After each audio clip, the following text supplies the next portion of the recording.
Hello everyone and welcome to Monday Night V8 Supercars. We are live once again here from Phillip Island Circuit for what should be an incredibly interesting race. Because tonight we're going to be going for 40 laps with 26.3 track temp, which is going to make things very, very fast. And it's going to mix up the strategy, which will be interesting when we're looking at a two-stop race here tonight. Qualifying currently underway, and the drivers trying to get to grips with a track that is not giving them the grip they were expecting across the weekend. But Zach, this should be one heck of a night.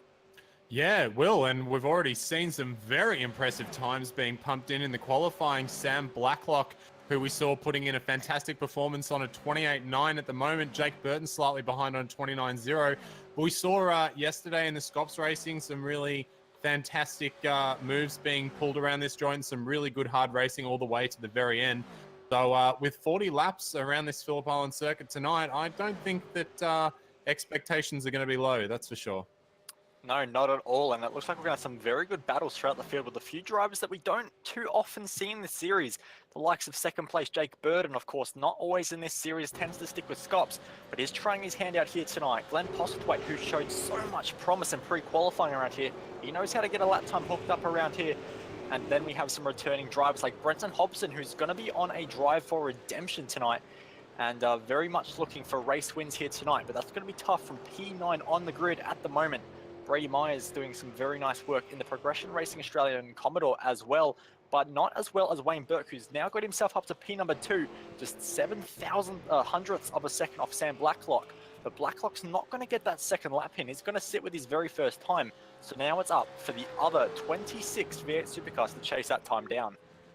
Yeah, and I've just noticed as well, Bo, speaking of some drivers who we don't see often, some drivers who we do see very often are not here tonight, including Dane Warren, who has been putting in a streak of fantastic performances in the last few rounds. He's not here tonight, and so that's going to throw the win up in the air for any one of these other contenders. Marlon McMullen, another one of our championship contenders, finishing his second lap and only going P number 9. So McMullen, who's currently third in the championship after we take drop rounds into account, he's going to have to work himself up from the 9th position tonight, and it's going to be a lot of work. Definitely not unachievable, but around Phillip Island, you know, it's not hard to make yourself move forward, but it's hard to make yourself move forward a lot unless you play a bit of a strategy card. Yeah, well, there is strategy open today. Like we mentioned earlier, there is going to be 2 pit stops tonight, and it would not be the first time we've seen in this series. We've seen it a few times. Marlon McMullen always willing to do something a little bit different on the strategy, throw a curveball, do something left field that nobody else is willing to do. So will he be able to do that here tonight and make something happen? We will have to wait and see. But at the moment, we are just going to keep our attention on drivers on their second lap, including Kurt Stenberg. We'll turn our attention actually to Jordan Ross, who's coming through Hayshed at the moment, a little bit closer to the start-finish line.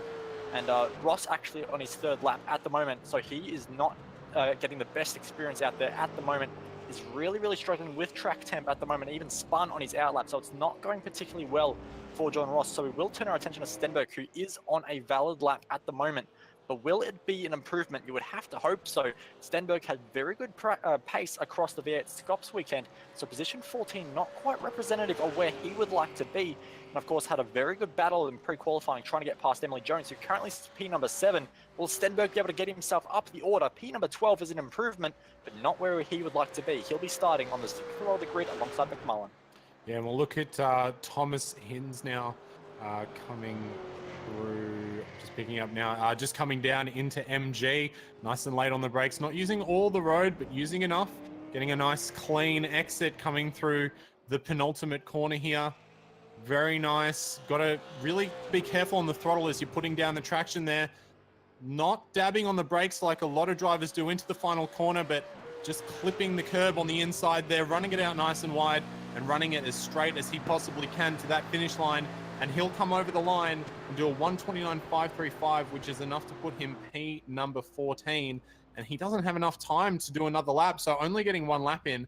And I've got to say, Bo, the top of the timesheets right now is so tight.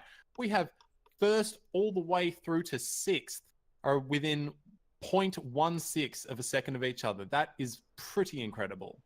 It is, and it gets even more impressive when you go all the way down to position 21 to pole position is covered by just 1 second. So it's incredibly close at the moment for these drivers. But then the few drivers towards the back of the field, a little bit more spread out. But if you're in the top 20, you are going to be playing very, very tough to make any positions because everyone is so close on pace. But we will run ourselves through the field, and it's going to be a very first pole position for Sam Blacklock for Trans-Tasman Racing. He'll be kicking it off on the front row alongside Wayne Burke, who got his first ever pole position in V8 Scops. Jake Burton, who came home with a podium on the weekend, will start from P number 3 with Brady Myers for company with Glenn Postlethwaite, making up for his rough weekend at V8 Scops in P number 5. Jordan Ross, Emily Jones, Brett Loxton, Brian Borg, and Brenton Hobson round out the top 10. We've got Marlon J. McMullen, one of our championship contenders, starting down in P number 11. He's got a lot of work to do tonight. He's joined on row number 5 or 6 rather, by Kurt Stenberg. Cooper Webster and Thomas Hins will sit on row number 7 with Thomas McMillan joined by Christian Hinton for P number 15 and 16. Michael Taliancic in 17th position with Guy Leach in 18th. Todd Parks will follow them up in 19th position with Craig Jones rounding out the top 20. And then the final of our grid, Steve Jansen, Bruce Keeley, Darren Lord, Mary Hrushka, Abarafti Putra, David Kinmond, and Troy Maguire. So it's going to be a quick, short run down to turn 1 here.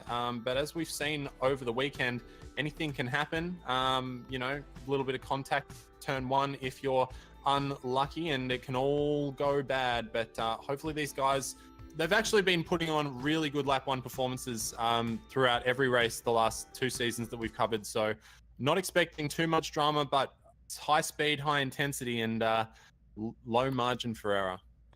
Absolutely low margin for error when you're heading into turn 1, which is so high speed in these V8 supercars.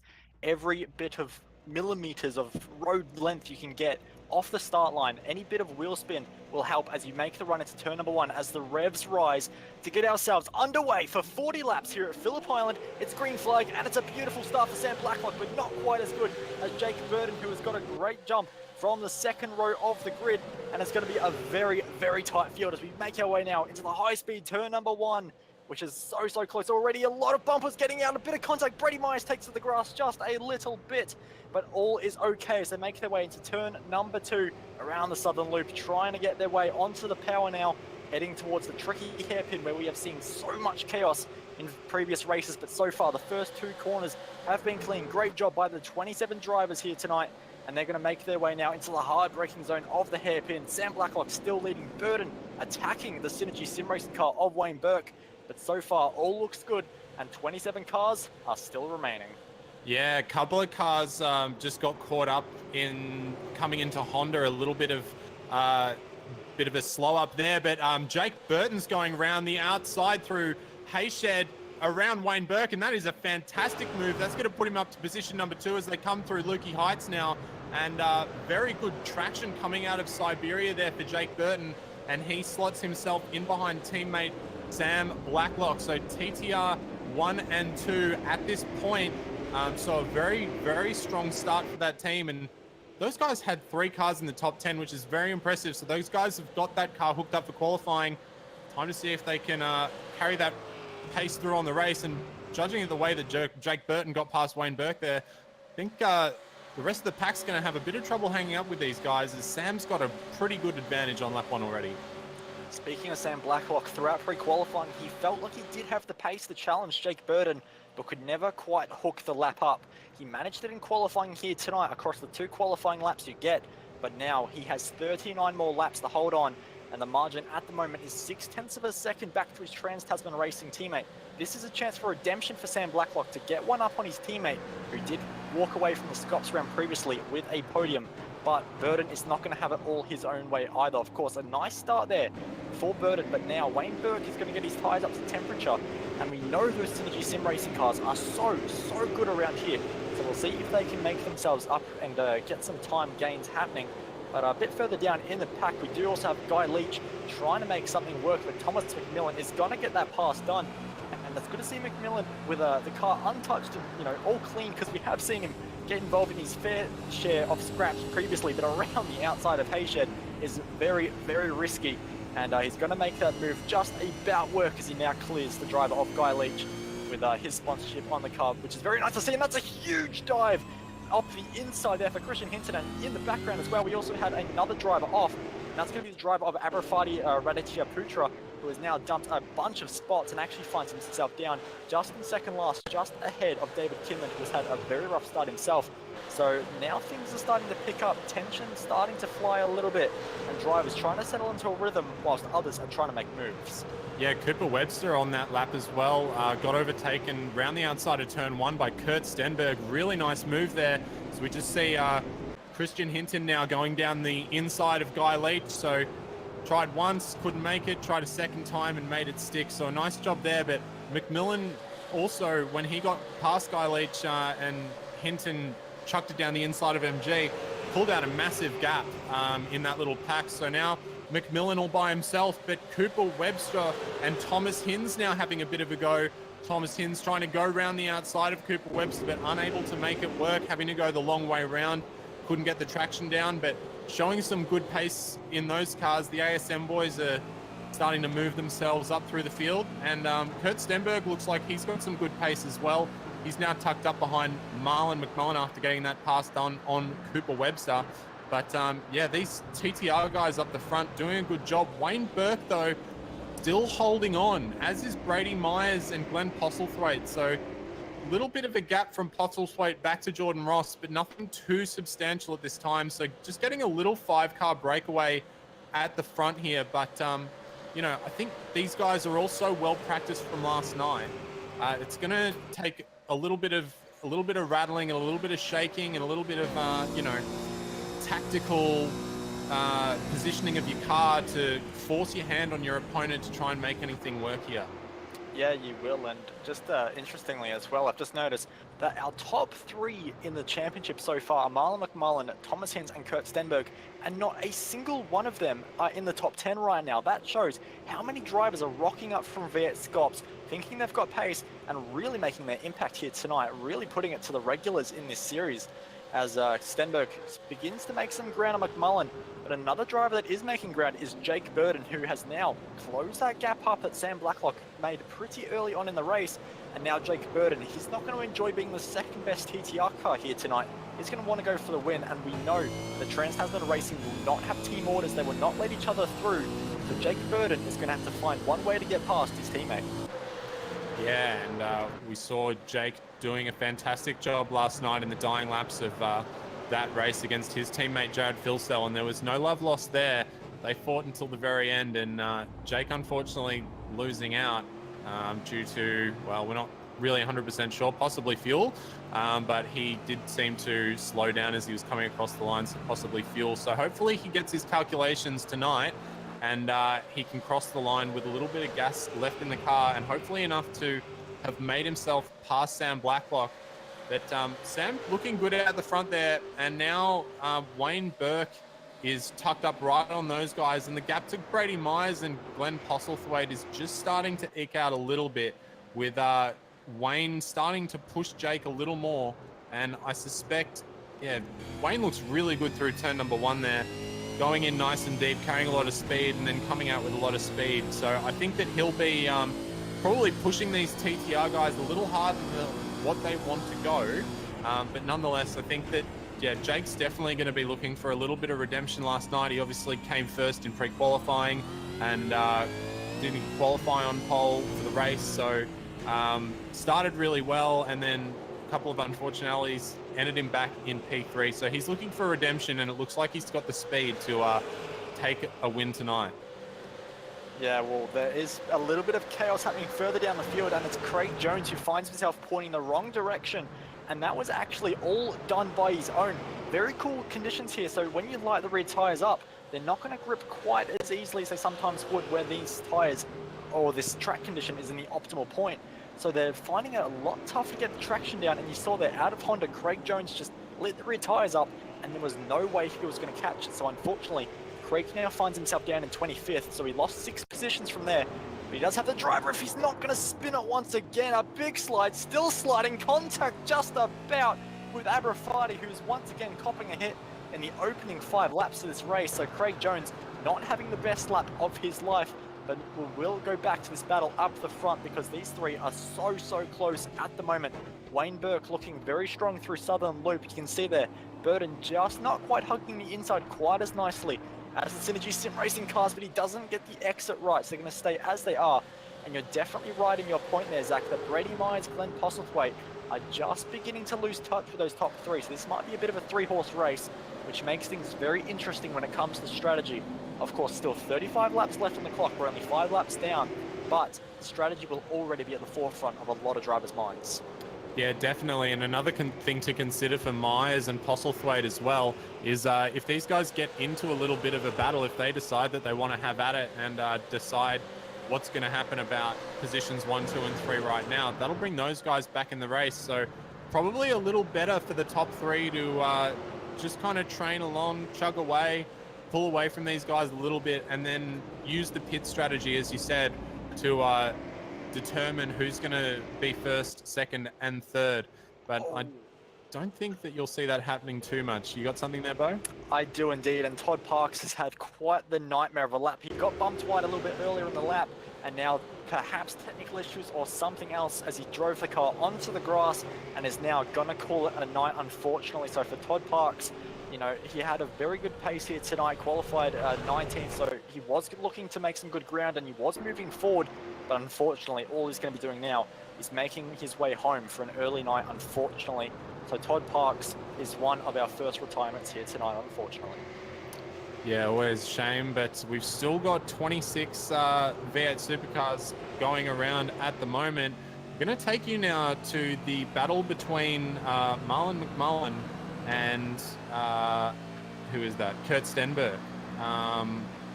Just check out what they're doing. Yeah, they've actually, Kurt Stenberg's been catching up to Marlon quite a bit over the last few laps. Obviously, after getting past Cooper Webster earlier, he's been able to plug away.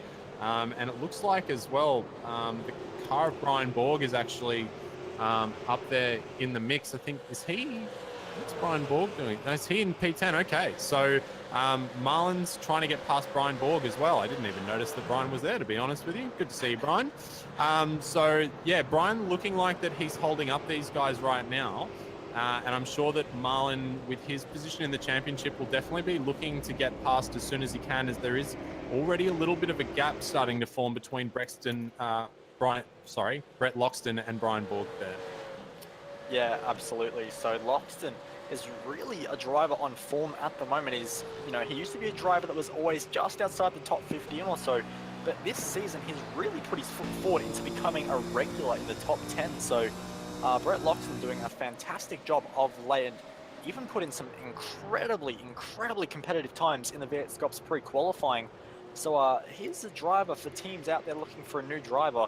You know, maybe he's an option there unless he's very comfortable in his current team, but Loxton definitely catching the eyes of a few drivers at the moment. But we'll go back behind to that battle with Borgie, McMullen, and Stenberg, because McMullen hasn't got the nicest exit ever. I'm not sure Stenberg's going to be able to do anything with it. But these three are very close to each other, and Borgie cannot be a comfortable car right now with those two hot on his tail. Of course, that is first and third in the championship, and well, if you look just behind as well, that's second place in the championship with Thomas Hins, who is doing some nice lap times at the moment as well. And he is catching these guys just a little bit. It was a 1/10 of a second faster than Brian Borg last time around, but when you have 33 laps still on the clock here tonight, 1/10 of a second is all you need to make some ground. Yeah, that's right. And Kurt Stenberg's looking very racy. He's trying to carry a lot of speed up through Lukey Heights there as they come down to MG, and those guys almost would have made contact there. Very close on the bumper as Brian Borg got very hard on the brakes coming down into MG. And Marlon McMullen now does look like he has a pretty nice run here. He can get a bit of a exit out of the final corner. He might be able to get close enough to at least just poke the nose in and unsettle Brian a little bit, possibly for turn 2. And he is just kind of showing a bit of intention and makes a bit of a move, but Brian's not going to fall for it. He comes back in and takes his line, hits that apex nicely. Marlon's got a little bit of a wider entry into there, and Kurt Stenberg's just running wider in general, looking for a bit of exit speed. And Kurt Stenberg now has pretty good run, but they're all very evenly matched at this point. Brian Borg got some good horses underneath the bonnet of that Ford Falcon there as McMullen comes in very deep. And Kurt Stenberg looking to use that outside line, but to no avail. And McMullen now, he's got a bit of overspeed, but Brian Borg playing a nice defensive card there, just not giving McMullen any opportunity to come up. But McMullen now very much on the back of Brian Borg. He really wants to get past in the next lap, I think. He does, but one driver that tried a little bit too hard to get past was Glenn Postlethwaite up the inside of Brady Myers into Honda way too late and took them both off the circuit, doing some rallycross, and that's opened the door beautifully for Jordan Ross, who has gone through, taken advantage, and has now run away with that fourth place. So Jordan Ross has now inherited that place. Brady Myers and Postlethwaite, we said they would be able to play strategy and perhaps do something to upset the top three contenders, but that has just thrown all of that out of the contention, as Posy is not going to have an easy time as Emily Jones looks to the inside. But turn number one, this is a high-speed point, not where you want to go side by side, but Posy's going to turn in around the outside on the marbles, no grip out there, keeps it beautifully within track limits. Emily Jones, I'm sorry, but there is no way through there. Posy slams the door shut, holds on to that position number 6 for now, and now he can start to get his head down a little bit and chase down Brady Myers. We know Posy has very good pace. We've seen him close in on Brady Myers once before. So if he can just get rid of Emily Jones just a little bit, of course, having to go defensive right now, that's not helping him. That's allowing Brady to pull away ever so slightly. All he needs is a little bit of a gap. I think Posy will be able to set those colors fly and really chase after Brady Myers. Yeah, and we'll just go up to the battle for the lead now, because Jake Burton is inching ever closer to Sam Blacklock, and he's starting to look like he's getting a little impatient, and Sam having to just go slightly defensive as they come down into MG. Jake now right on the bumper of Sam Blacklock as they come through the penultimate corner. Very gentle on the accelerator by all three of those drivers, and Wayne Burke dives into the pits. So lap number 10, this is where the strategy begins. So Wayne will be looking to get on some fresh tires, put down some fast times, and well, hopefully for him, the guys in front of him will not come into the pits the next time by. But we'll have to wait and see. But now that gives a little bit more opportunity for Jake to now have a go at Sam, but at the same time, they don't really want to fight, because that's going to open them up to being overtaken by Wayne. So kind of two cards being played there by Wayne, in that he's going to make these guys go quickly, but he's also not really allowing them to overtake each other. So yeah, absolutely. And that, sorry to cut you off there, Zach, but that was definitely a team decision there for Synergy Sim Racing, because Brenton Hobson dived in as well, and they're both underway. And the big question mark I had when they dived into the pit lane was, this was them going for an undercut, but would they come out in traffic? And the answer is not at all. They have a beautiful amount of clear road. So I think Sam Blacklock and Jake Burton, who continue to scrap away at the lead, Sam actually missing the entry point there, and he's going to come under a lot of pressure now, side by side over Lukey Heights into MG. Such a hard braking zone. That's not going to be a way through for Jake Burton there. But this is really opening the door for Synergy Sim Racing now. They've got clear track. They've got new tyres. The car is filled. I think TTR have to react soon. And Burton will. Sam will not. And I'm not sure that is a good call for Blacklock, because we will see that these tyres will go off quite a lot around this circuit. So for Sam, he's now got 2 laps worth of undercut lost to Wayne Burke, and now 1 to his teammate. Clean air is all well and good, but fresh tyres are all that much better. Yeah, and we can see there's actually quite a few cars down in the pit lane now. I'm having a bit of difficulty deciphering who it is. We've got Jake Burton, Brady Myers, Glenn Postlethwaite, Jordan Ross, Mullen, Kurt Stenberg, Thomas Hinz. So quite a few people who are up in the top 10 now in the pits and making their strategy calls for the night. And where is Wayne Burke? Wayne Burke, he's going to get Burton, so nicely done by Wayne Burke there. And surely that is going to mean that Sam Blacklock as well is going to succumb to the trump card played by Wayne Burke there. And Wayne has a very substantial lead. I mean, look at that. That's got to be 2 seconds already. And he's got hot tires. Jake's going to have to warm those up, because first lap in these V8 supercars is not always good. And just looking at Jordan Ross and Brenton Hobson having a bit of a squabble. Jordan got a really poor exit coming out of the southern loop, and Brenton Hobson's going to try go around the outside, brakes nice and late, and that is going to put him up into effectively, well, actually, Brady Mize has gotten past Jordan Ross in all that pit action as well. So I think that's effectively P number 5 now, assuming that Brady's now in 4. And Blacklock is now coming into the pits, along with, I think that's McMillan, Guy Leach, Christian Hinton, and yeah, those are the only guys in the pit lane at the moment. So probably see these guys extend the next stop out a little further, I'd imagine.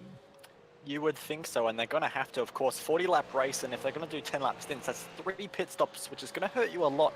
But the interesting thing for me comes with Emily Jones, Brett Loxton, Brian Borg, Cooper Webster, and a couple of others who are choosing to take their longer few stints at the start of the race. So they're going to make sure that they've got really new tyres towards the end of the race, and they're going to be making their way all the way through the field, which is going to be fantastic to see. But just to also make note, Blacklock now out of the pits and has indeed lost the ground to not just Wayne Burke, who is miles clear of Jake Burden, but Sam himself is miles behind Jake Burden.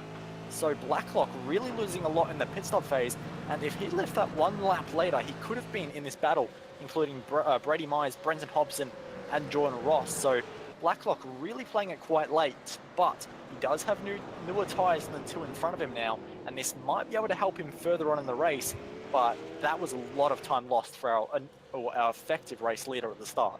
Yeah, well, I mean, there's a lot of different strategies you can play here, especially when you have to take 2 pit stops. Like you said, with Emily and Loxton and Borg out the front, I mean, they're probably just cruising, fuel saving, saving the tires, going as long as they can so that they can be fast at the end. These guys have come out of the gates roaring early, and now they're probably going to have to do a little bit of conservation and a little bit of fuel saving. And our leader, Wayne Burke, is being held up by Troy Maguire. Little bit of contact there as they came through the penultimate corner. So let's see if Troy's going to give Wayne a little bit of trouble. I'd imagine he'd just pull over, and there we go. But not ideal for our race leader there, as he was coming through the final section of corners. But all 3 of these guys up the front, I mean, you don't know, Jake and Sam could be pushing right now and Wayne could be cruising, or vice versa. So I think it really be interesting to see the second pit stop when those guys decide to come in, how long they choose to run these stints. And then that'll kind of determine who can be fast and aggressive at the end and also not take as much fuel, which will be, you know, one of the keys to getting out of the pits ahead of the other guys. So I think that's going to be the really interesting part of this race, is the second pit stop phase, which we'll probably imagine we'd see around probably around lap 27 to 30 is where I'd be thinking we'd be seeing that. Yeah, I think around there will be about correct. And Jake Burden actually got past Troy Maguire so much more easier. That's not a word, easier than Wayne Burke did. So making up words up here on VX Online Broadcast. Well done, Bo. Well done, Baku. Well done, Wayne Burke. He is our effective race leader at the moment. And Jake Burden trying to close up, but not able to do it, as the rest of our drivers, well, a few of our drivers, I should say, coming into the pits now. Brett Loxton, Brian Borg, and Craig Jones now make their way in. Emily Cooper and Michael Taliancic still out there going for a 15th lap on these tyres.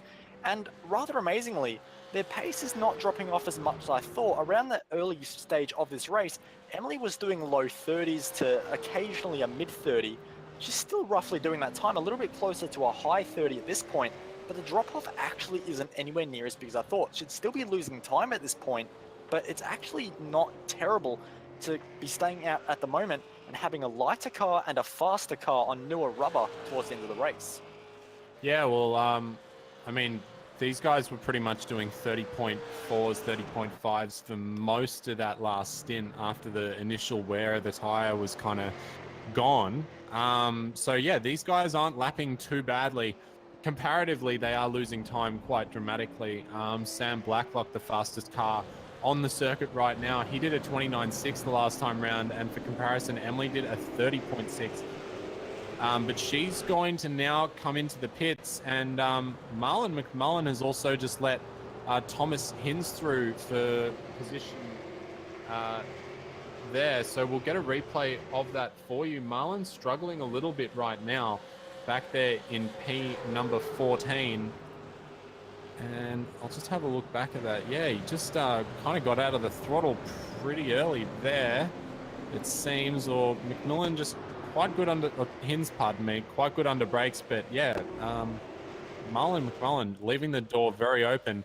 But Emily Jones is now in the pit lane, and we'll see where she ends up in all this. P7 she was before she came into the pit lane, and it looks like she might come out a little lower than that. And she's going to be caught up in this huge train of cars as well. She might even fall to the back of this train and is just going to come in behind Brett Loxton. Now, she was actually, I think she was behind Loxton before the pits, or was she?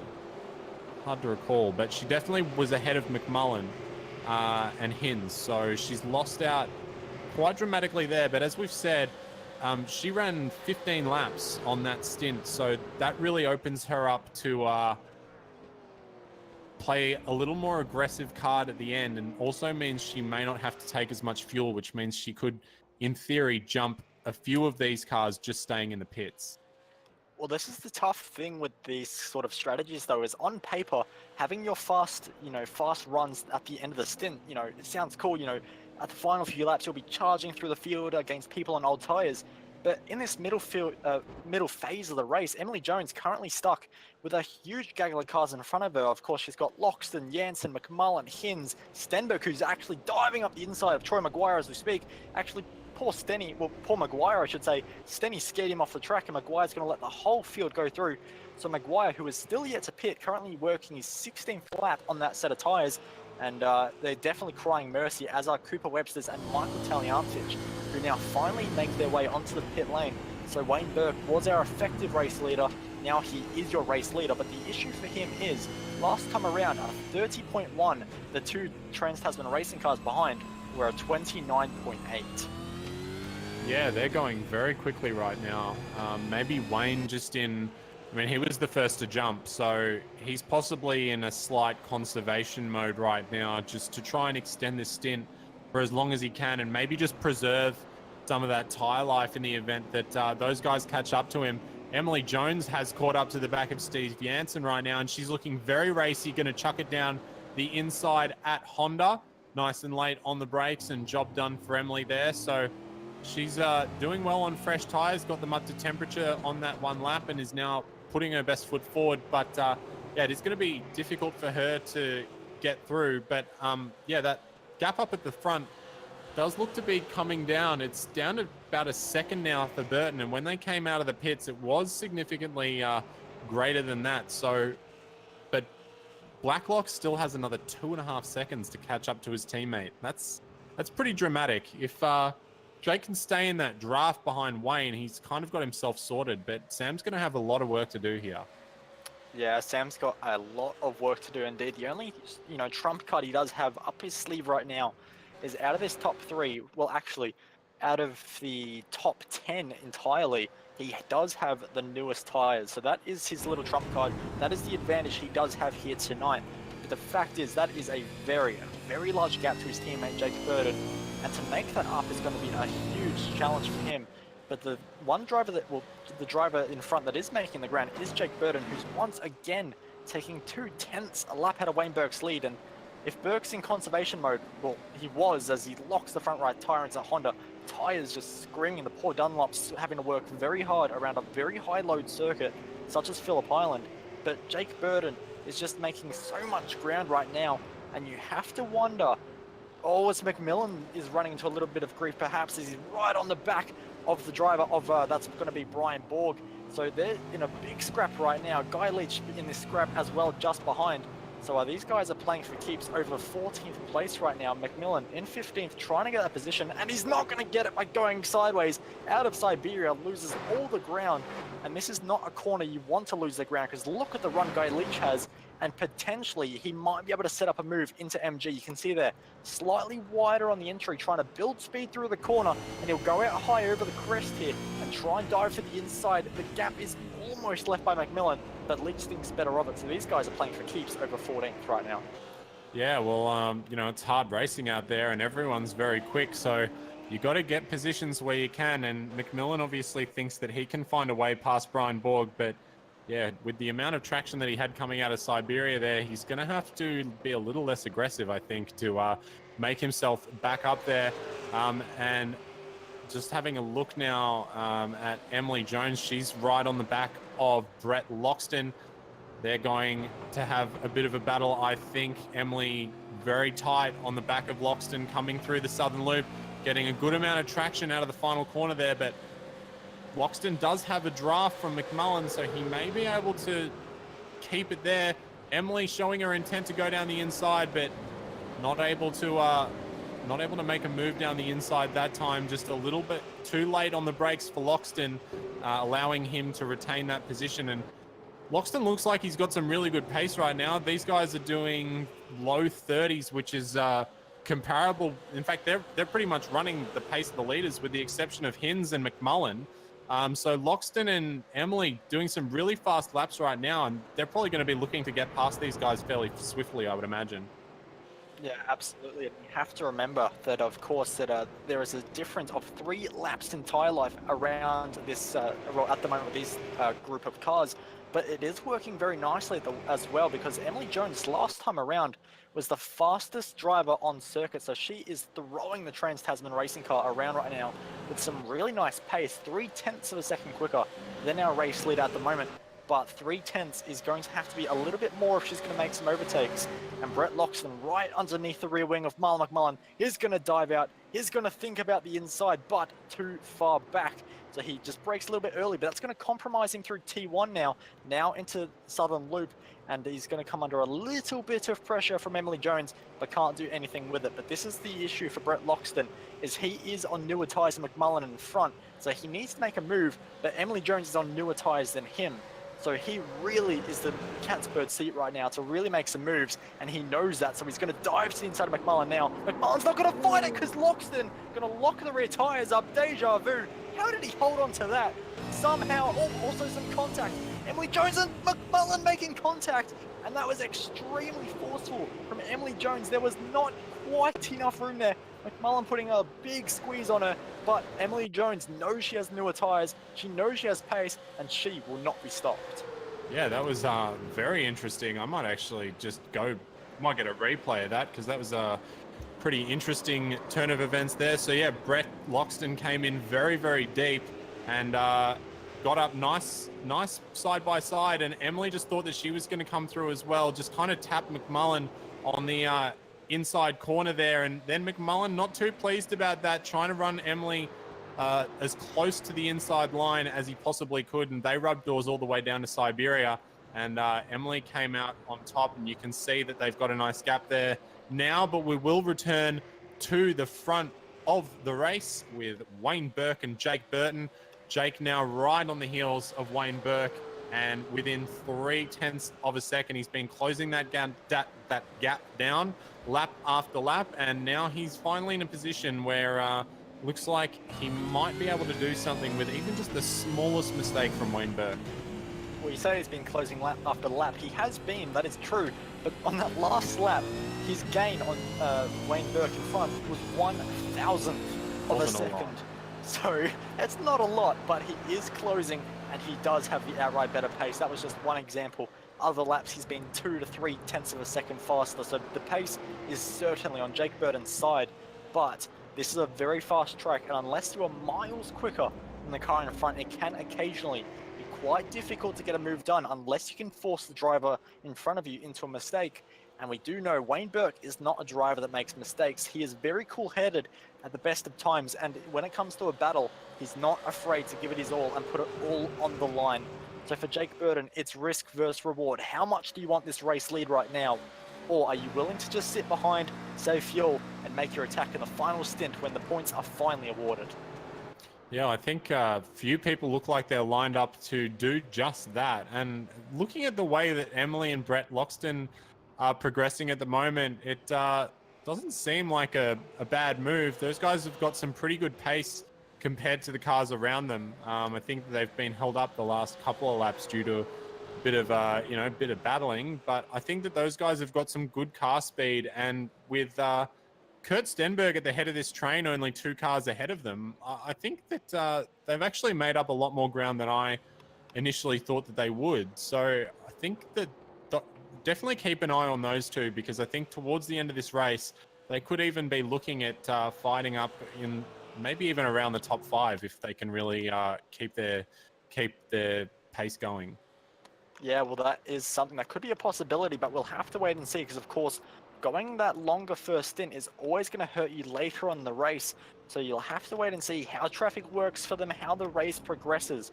Because, of course, they will get a brief moment when these drivers who are currently working their 13th lap on the stint, as Wayne Burke is, they are going to have to pit much sooner than the likes of those that have stopped a lot longer in the first stint. So they will get clear track briefly, but it's what they're able to do with it. So for those drivers right now, it may even be better just for them to save tyres right now, as Jake Burton continues to hound the rear wing of Wayne Burke, and that is so close. So they turn into turn number 1, almost contact, millimeter stuff there.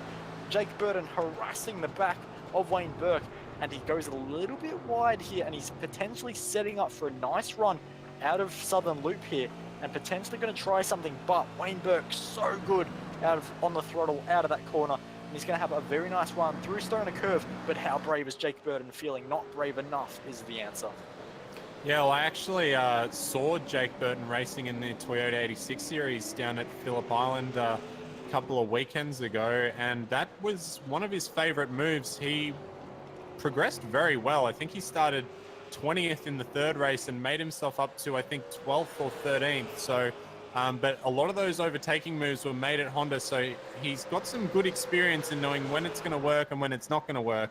I think that time he just knew that he was probably slightly too far behind. And he's also got Sam Blacklock to worry about. I mean, Sam's not there right now, but if these guys got into a little bit of a fight, he has actually been closing up on the leader, Sam Blacklock, throughout this stint. He has made up a little bit of time. So if he can continue that pace and these guys get into a little bit of a battle, that will make Jake and Wayne a lot more susceptible to finishing on the bottom step of the podium, which I'm sure neither of them want.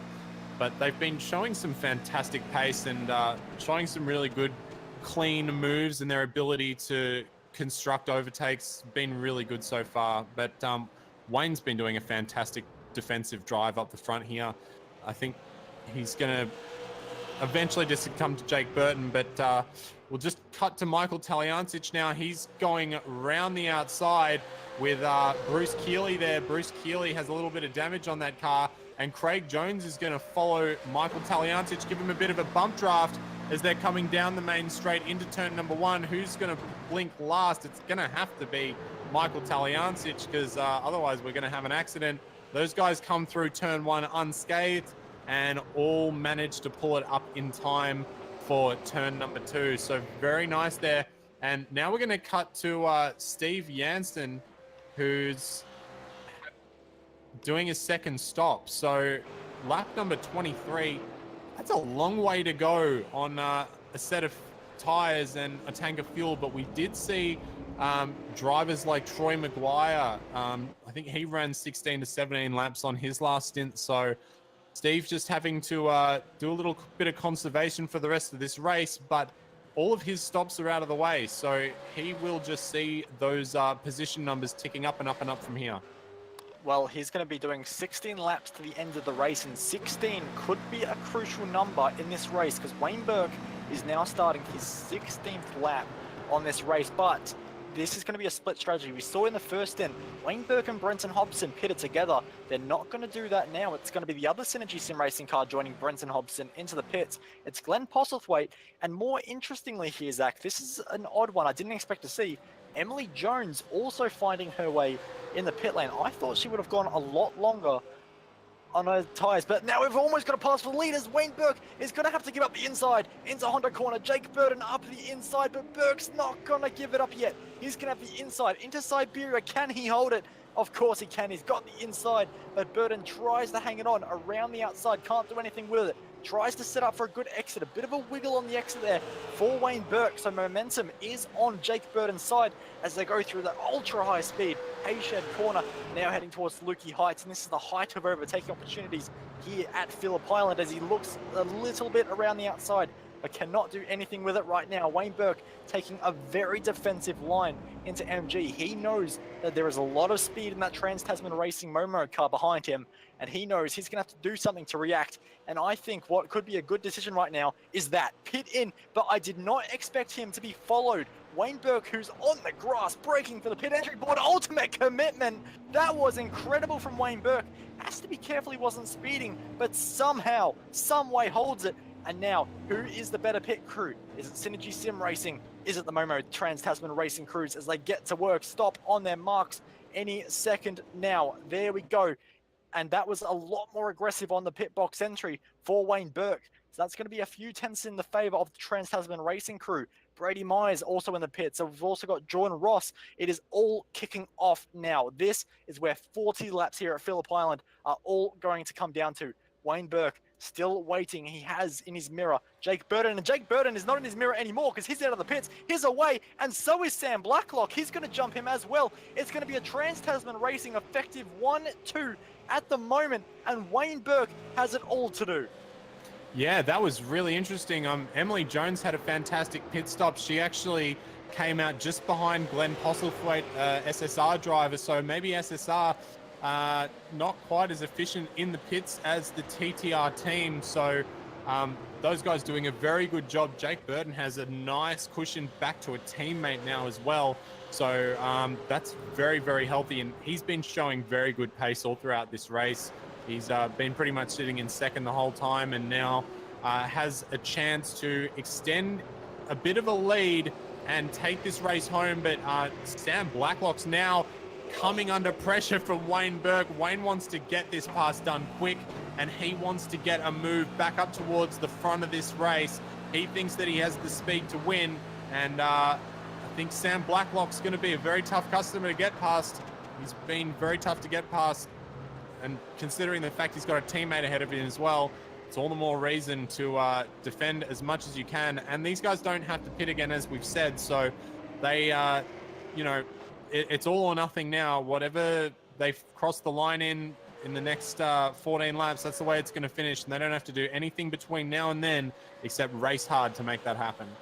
The issue for Sam Blacklock is he's got really wide turnings at the moment, because into Siberia, he left the door half ajar, and Wayne Burke thought about a look.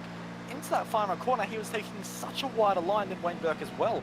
So I think Sam Blacklock is struggling with the balance of this car. I don't think he's getting the front end as well as he would like. And I think that's going to be a real crucial factor for Wayne Burke in getting past, because we know in the high speed stuff how good those Synergy Sim Racing cars can be on turn-in. So Sam Blacklock, that's going to be the thing he has to work on. And not just that, there were times in the second stint where I was going to comment on Sam Blacklock having a very quick lap time and closing in on Jake Burton. But on the next lap, he would make an error and not quite do it. And you can see they're not quite making the apex through Honda as well. So for Sam Blacklock, just has to get his head down, really hit his marks, and try and eke some more performance, because in front of him, there is a small gap of just about a second and a half to Jake Burton, his teammate. There is an opportunity for Sam Blacklock to get the race win here today, but if he doesn't hit his marks, if he cannot get the most out of this number 17 Trans-Tasman Racing Commodore, then there is Wayne Burke right behind him to take advantage. This is all on Sam Blacklock if he wants this race win, or if he can fall down to just third on the podium.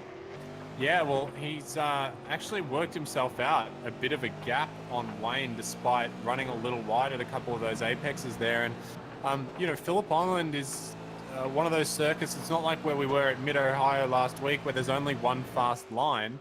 There's actually a few fast lines at a couple of the corners at this Phillip Island racing circuit. So, you know, maybe he's compromising a little bit of that entry speed for a little bit of mid-corner and exit speed. So, as you can see right now, he's already gotten the gap out to Wayne Burke to about, I mean, it's only half a second, but Wayne Burke was right about up on his bumper earlier, so, and Wayne got very, very sideways as he came out of the southern loop there, so advantage again Blacklock.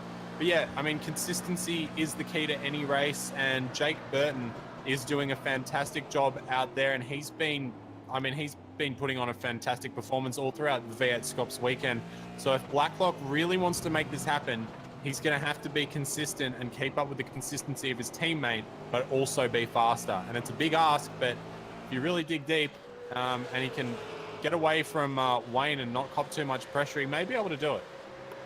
Yeah, I think so indeed, but at the moment it is Jake Burton who does have the effective race lead under control, but he is 2 seconds behind your current race leader, who is Michael Taliancic, working the 13th lap of his tyre stint right now. And with 12 laps to go, would not be surprised to see Taliancic dive into the pits right now, and he is going to go once more, and this could begin to prove troublesome for Jake Burton. He's currently catching by about 1.5 seconds a lap.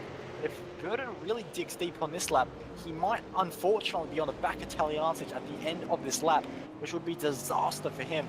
But there are still more battles happening on further down in the field, including Brian Borg, who's under quite a lot of pressure from Cooper Webster right now. And that's very, very close for those two. But also just behind, there's Guy Leach, who's slowly trying to make some ground on Thomas McMillan, who's a little bit further down the order than we would have expected. So it's still very much on all throughout this pack, Zach. Yeah, absolutely. And, Brian Borg's been doing a good job all day. I think he's down a couple of positions at the moment, but he's been putting on a good defensive performance. Unfortunately, it has been mostly defensive, but definitely not letting too many cars through. And Cooper Webster, after having a couple of, he got overtaken quite a few times at the early portion of this race. So now it's his time to go on the attack. And he's got some nice speed coming into Honda here. He's going to throw it down the inside. He's there. He pulls it up just, and they go too wide through there. And Webster has some nice traction coming out of Honda there. So job done. And just, very slidey on the entry to Siberia, but manages to hold it. And Brian Borg if he hadn't have gotten that tiny little slide there, he may have actually been able to get up alongside, but he unfortunately just gave it a little too much gas and kicked the tail out, and that killed his run. So Cooper Webster doing a nice job to put that move on Brian Borg, and Brian still trying to, get in the mirrors, try and force a mistake, just running wide through Lukey Heights and having a bit of a look down the inside at MG, but that's really compromised him for the penultimate corner here. So Cooper Webster will look forward. He's got Marlon McMullen ahead of him. And Marlon McMullen's sitting in P number 13 right now. That's way lower than I was expecting to see him. I've actually just read a comment in the YouTube chat from Jared Phillip, of course, current V8 Scops Championship leader, and he makes a very good point. I'm not sure I've ever seen Marlon McMullen this so far down in a soft race legitimately. He's not been spun today. He's not had any major crashes. A little bit of damage on the front left, but we have seen him get very feisty in battles so far this race. But on general pace, this is your championship leader. This is the driver that for the past 2 seasons has been fighting for the championship. This is a driver that we thought might be able to finally take a crown in the official series in this season of iRacing at the moment. But right now, he's behind both his rivals in the championships. Kurt Stenberg is in front of him, and so is Thomas Hins. So for McMullen, this is an awful round for him in retrospect to his other races. So this will look to be one of his drop rounds, but he can't afford too many of them, especially when, if you include 4 drop rounds, this championship this year is so incredibly tight. Yeah, I believe the correct analysis is that it's 80 points covering the top 10 drivers, which is extremely close, considering that, first place in this championship typically puts out about 290 to 300 points for a win. So, or 213 even, closer to the lower 200s. So there's really not much in that championship at all between the top 10, and the top 4 are covered by something like 30 points.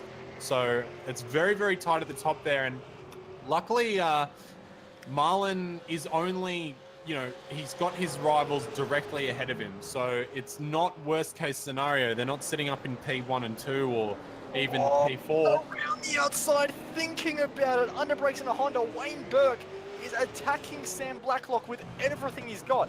2 laps ago into MG. Wayne Burke tried around the outside there, but Sam Blacklock did not give it to him. Once again into Honda, Wayne Burke around the outside trying to get a move done, but Sam Blacklock is not leaving any doors open yet. He is keeping his line so far. He's doing exactly what we said he had to do. We said that he had to keep pace with Jake Burton, and he's doing that to within half a tenth at the moment. We said that he has to cover his lines from Wayne Burke, and so far, with 9 laps still on the clock, he is doing that, but Wayne Burke is really starting to apply the blowtorch to the back of the Trans-Tasman Racing Commodore, and Blacklock now is going to have to stop thinking about the race win. Unfortunately, the pace isn't there, but it is for Jake Burton, who continues to hold a 1.6 second lead over this race. But you can see there, Blacklock not willing to give a draft to Wayne Burke. He is doing whatever he can to shake his tail right now. Yeah, well, I mean, yeah, sometimes that's the good thing to do, and other times it's not the best thing to do. I mean, he's coming over pretty aggressively there, which could be losing time. But Burke, yeah, he's running very, very hard to try and catch up to Blacklock here. I think he really does have the pace to get past, but you know, it's difficult. You got to make sure that you get the traction zone right at the right time and be close enough on the entry to the corner. And he just isn't managing to put all of the components of that overtake together just now. But he is, he's right on the bumper there. Sam Blacklock having a bit of trouble in the braking zone into Honda. And now there's a little bit of overlap. So Wayne Burke going wide, tucking back into the inside line. He's going to try and carry more mid-corner speed and come up through this complex of corners here through Hayshed. And staying right on the back, he may look to run a little wide into Lukey Heights, carry that speed, and you can see a little bit of a wider entry compared to Sam Blacklock, running it high over the top of the hill, but Sam Blacklock covers him off by staying in the middle of the road. Wayne even having to go slightly to the outside there just to avoid a little bit of contact as they came deep under brakes. So really hard racing from these guys, and you can see Wayne's car just squirming as he tries to apply that throttle and get some traction. It's really good racing here from these two. Absolutely. If we can get an onboard J, Mr. Kennedy, director man, out of one of these corners of the inside of Wayne Burke's Synergy Sim Racing Falcon right now, he is applying, Commodore, he's applying so much pressure right now. And out of the corners, he's really working this car at the moment. He is not settled. We saw at the start of the race, his car was very controlled, very smooth. But now that he's in a battle, he is really, really fighting that car. He is on the absolute maximum limit of what this car is capable of. You can see there, just a little bit of a wiggle there. Out of Southern Loop, trying to get a run on Sam Blacklock. But now he's lost a little bit of time, and he's got to find that time back. So unfortunately for Wayne Burke, he's going to have to wait a few more laps to get back onto the back of Sam Blacklock. But it's not going to happen for now. But it was a very nice run through Honda, but with 7.5 laps still left, there is still time left for him. But is there an opportunity left? That's what we have to find out. Yeah, well, Wayne's been looking very strong into Honda, maybe even practicing how late he can go on the brakes to make an overtake down the inside there. But his car did look really smooth, but I think, you know, the pace is good. The adrenaline's probably high, the heart's pumping, and there's only a couple of, there's 7 laps left in this race now. And I think that, they've lost a second to Jake over this last lap. I think they're both probably coming to terms with the fact that P1 is not for them and P2 is as high as either of them are going to go. And so they're going to fight tooth and nail for it.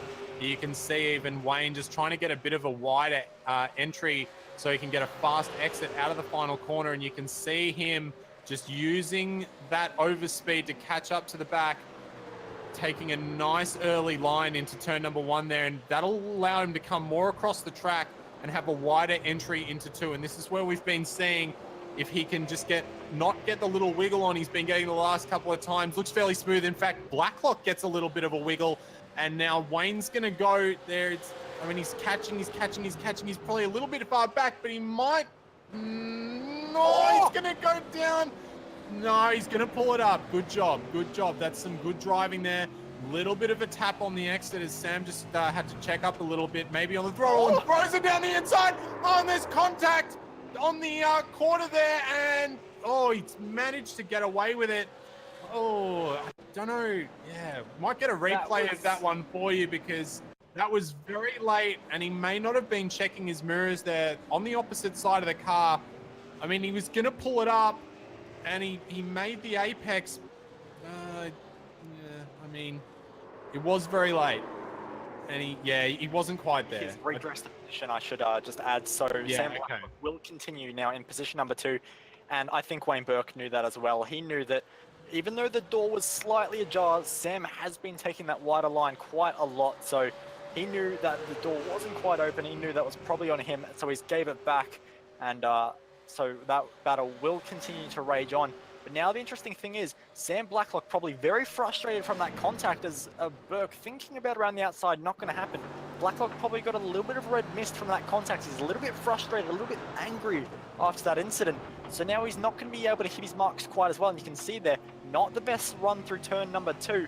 He was a bit too wide there around the mid corner. Fortunately for him, that Burke got a little bit of wheel spin on the exit, but we've seen him on the previous lap. He was willing to send it from this far back, and Synergy Stamp Racing are going to try and get something happening at the moment, but around the outside is not going to work.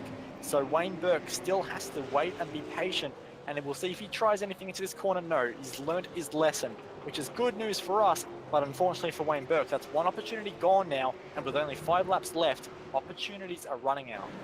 Yeah, I think he just didn't have quite enough of a car there for that opportunity earlier, but we're just going to cut to McMullen, who just got past actually. So it gets worse and worse for McMullen, getting passed by Cooper Webster and now looking to have a little bit of a go back. Got some good traction coming out at Siberia, and he's right on the bumper as they're coming through Hayshed now. Might try and make something work as they come up through Lukey Heights. You can see taking a very wide entry there to carry good corner speed and then hopefully a little bit more speed on the exit, but just a little bit too far back. I think Cooper Webster was really good on the brakes into Lukey Heights there and was able to carry enough speed that Mullen wasn't able to think about it.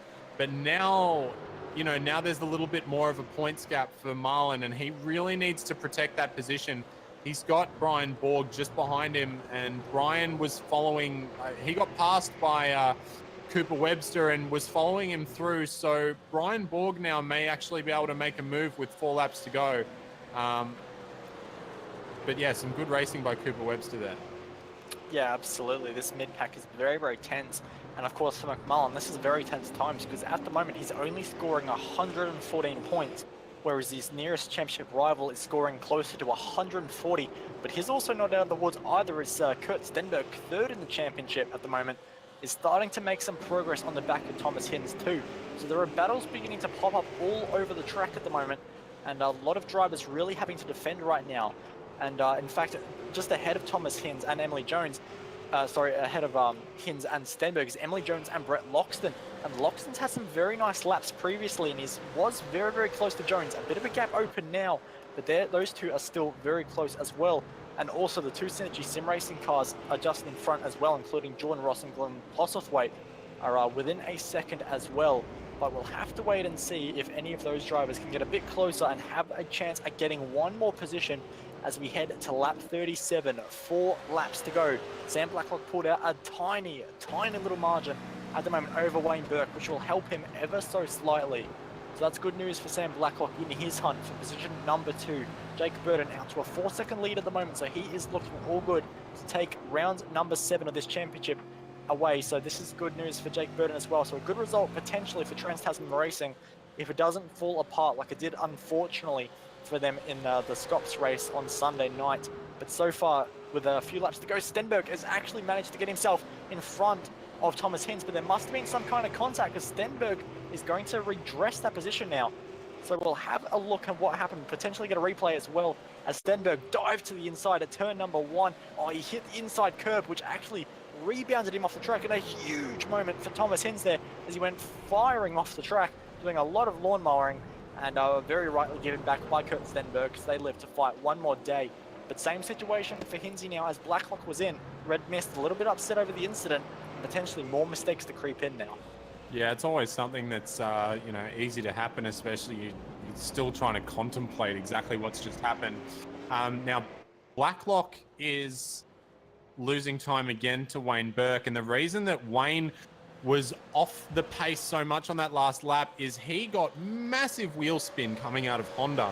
He must have pulled 2 or 3 gears before he actually got some traction down, and Blacklock ran very wide coming into the final corner there, and that's not going to help his cause in keeping that second position. And Wayne, with that nice run there, is now right back up on Blacklock. But it does seem to me like Wayne and both of these guys look like they're really struggling for tires right now. They've been going on these tires for what, 14 laps? They pitted about 14, 13 laps ago. Yep. So yeah, these guys are definitely struggling. And I saw on the last lap as well, Wayne Burke ran wide into turn number 1 as Blacklock now defending very heavily down into Honda, doesn't want to give Wayne any opportunity to make that work. And you can see again, Wayne just trying to put the power down and just, you know, those rear tires are screaming in agony. They're just saying, can we please get off the racing track now because we're done. We've got nothing left, and Wayne just wants to use it all and more. And as you can see now, that gap has been drawn out quite dramatically compared to where they were last time. So Wayne just having to be a little bit careful with that right foot. But yeah, the understeer for them as well. I saw Wayne run wide in turn 1 and get on the grass and just managed to pull it up for turn number 2. So with now 2 laps to go as they come past the line this time by, looks like Wayne's just going to have to keep it cool, but also push on the very limit as hard as he can to make that work. Well, Wayne Burke does do some real-world racing as well and competing in karts, and we all know that, you know, to be quick in a kart, you do have to slide it around just a little bit. Unfortunately, that racecraft does not pay off in a ton and a half of Australian V8 Supercar, but he's going to have to make something work because, like you said, 2 laps to go now, and he's going to have to basically forget about lap 39 now, forget about the lap he's currently on, and just use it to get close to Sam Blacklock. Don't make any rash moves, don't try anything. And we've got something. Emily Jones is now in a massive battle with Brett Loxton. They're going to fight 2 by 2. And Brett Loxton's going to cop a hit to the door sideways, holds onto it, but Emily Jones not done yet, trying to get to the inside. Loxton's going to light the rear tires up. This is going to go all the way through Stoner Curve, all the way into the braking zone of Honda. This is going to be on. Loxton knows that. He keeps the inside and is going to try and hold on to this position. But we know Emily Jones loves a fight, and she's going to go into the door once again of the 14 car. Brett Loxton holds that position for now. He's in position number 8. Emily Jones demoted to position number 9, but she is not going to give up without a fight. No, Emily really pushing there. She, yeah, tried to go down the, oh, actually, yeah, she got past from the inside through turn 1, and there was a little bit of contact there, and she just gave a little bit back to Brett Loxton because they came through turn 2 and said, well, you can do it to me, I can do it to you. And a little bit more as they came through Honda there, and she's right on the back of Loxton. She doesn't want to give up that position, and she's going to try and work hard, but is a bit of a gap out now. It looks like she's maybe struggling on tires a little bit, as Loxton's been doing a really good race, a really good job this whole race to keep up a good pace and make a couple of overtakes throughout it as well. Yeah, absolutely. But we are now working the final lap, lap number 40. And that is all it's going to be. But it's going to be a fight between Sam Blacklock and Wayne Burke. They're both going to be on the podium at this rate as long as nothing happens and they don't get the gloves off too much. But you can see Sam Blacklock covering the inside there into the Honda corner, and he's going to have to because Wayne Burke is going to unsettle him. He's going to get his nose into the back bumper of the 17 car. Now he's going to go very slow on the entries, Wayne Burke, and potentially get a crossover, but Sam Blacklock, wise that, tries to cover the inside, nice. but he's not done it quite enough. They're going to go side by side, and who's got the biggest cojones to go side by side through the hay shed? Blacklock just about to make contact. Wayne Burke takes to the grass, and he's going to be demoted to position number 3. Sam Blacklock looks to hold on to position number 2 as they slide into the hairpin once again. But we do have to turn our attention to our race winner, who is going to walk away with a brilliant final 2 days. He came 3rd in V8 Scops on Sunday, and on Monday he's going to take position number 1. It is redemption for Jake Burton. He weaves across the finish line to take position number 1. Sam Blacklock looks to take position number 2 as long as nothing dramatic happens on fuel, but it's going to be P2 and a 1-2 for Trans-Tasman Racing with Synergy Sim Racing joining them on the podium. Yeah, absolutely. And we're just watching that battle now. Brett Loxton and Emily Jones as they come over the line. Emily just doesn't quite have enough in it to get past Brett Loxton. So good job there from both those drivers for P8 and 9. Thomas Hinz comes across 10th. And finally, and we're just going to look at Michael Taliancic now. He's just managed to get past Yeah, Hinton. Hinton's out of fuel. He's out of fuel. So I don't think there's been a single race this year where someone hasn't run out of fuel as they've come across the line. As we're just getting the final cars rounding the last few corners. I think the last car on track is going to be Darren Lord, who's just coming through Lukey Heights now. But yeah, wow, that was a pretty fantastic race, especially considering the length of that race. A lot of different strategies. Big winners from that were Brenton Hobson, who made his way up through the field fairly substantially. But everyone else within the top 10 kind of started there. So yeah, not many people started in the top 10 that moved outside of it. I think Brian Borg was really the only one there. Yep, so we'll grab your results up on screen now. And after an hour, 1 minute, 29 seconds of racing, 40 laps of Phillip Island, Jake Burton will be your race victor. He wins in a 1-2 finish for Trans-Tasman Racing with Sam Blacklock coming home in P2 only just ahead of Wayne Burke, who gave it his all. Brady Myers continues a very nice run of form in position number 4 with Brenton Hobson, who's now getting pushed by, I think that's Brian Borg, around the final lap as he's run out of fuel. Jordan Ross comes home P number 6, Glenn Postlethwaite, Brett Loxton, Emily Jones, and Thomas Hinds round out your top 10. Kurt Stenberg came home in 11th position ahead of Cooper Webster. Webster pulling a late move on Marlon McMullen, who ended up 13th, if you can believe that, if you've been following us for this iRacing V8 Supercars series. That's probably the lowest finish we've seen from him this season for sure. Brian Berg came home in 14th position with Guy Leach having a good race in 15th. Michael Taliancic, after running his tank long, ended up in 16th position with Christian Hinton in 17th. McMillan not doing as well as he would have hoped, sitting down there in P number 18 with Craig Jones in 19. Steve Jansen takes the final top 20 position with Bruce Keeley, David Kinmond, Marie Hrushka, Darren Lord, Troy Maguire, Abarafti Putra, and Todd Parks rounding out the field. But TTR doing a very good job there with the 1-2. They had fantastic pace in qualifying, and it was pretty evident, especially seeing Jake just run away with that second half of the race there, that they had good race pace in that car as well. Yeah, absolutely. They were a bit admitting that in Scops on the weekend, they did miss the strategy of the setup just a little bit, but it looks like these conditions really favored them here tonight. A lot cooler track conditions, and Jake Burton and Sam Blacklock really made the most of it to take full points for Trans-Tasman Racing away from this round. So a fantastic job for those guys. But from us here at V8 Online, we're going to be seeing you with a little bit of a break next time on Sunday night for what is going to be the International Majors Series, round number 5. And it comes from a circuit like no other, weighing in at 28 kilometers, 173 corners. It is going to be a massive challenge for the drivers. It's the 2.4 hours of the Nürburgring Nordschleife. What do you think that race is going to be like, Zach? Crazy. Nothing but absolute crazy. Just about sums it up. And if that wasn't crazy enough, the next day on Monday night for the next round of the iRacing official V8 Supercar series, we're going to be heading to Zolder. There's high curbs, there's overtaking opportunities into turn number 1 in the final corner, and a few other places if you're feeling brave. It should be a fantastic night of racing. And from us here at V8 Online, thank you so much for watching. Well done, Baku, and thanks for watching.